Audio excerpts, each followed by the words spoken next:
My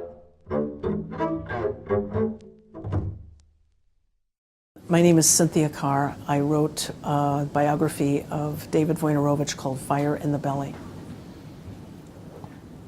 David had this concept that he called the pre-invented world, where he felt that you're born into this structure, the pre-invented structures that you're forced to fit into, sometimes in a brutal way. In this picture you see that there's a hand grabbing the monkey. It's a monkey being forced to do something that isn't natural to him. He has to fit into this new system. I think David found a way to channel his rage that when it first started coming up was really about what he had been through as a kid, and it was personal.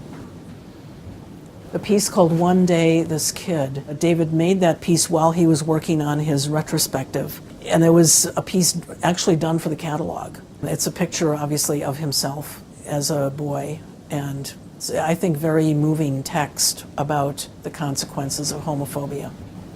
One day this kid will get larger.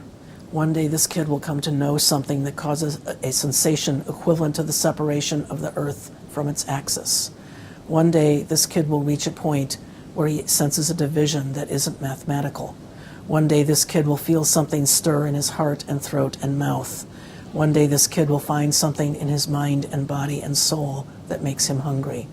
One day this kid will do something that causes men who wear the uniforms of priests and rabbis, men who inhabit certain stone buildings, to call for his death.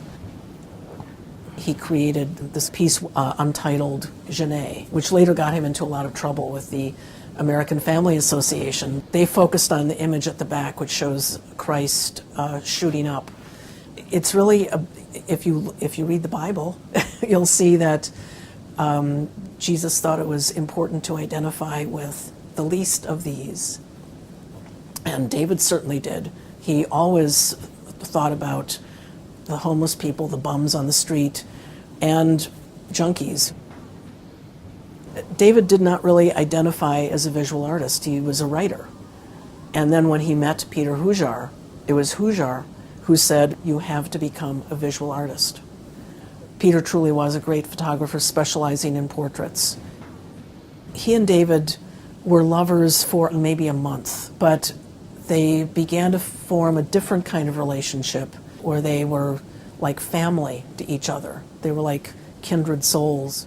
By, I'd say, 87, the AIDS crisis was starting to get worse and worse. Peter died on Thanksgiving of that year, and David was with him. Moments after Peter died, he took pictures of his face and his hands, his feet.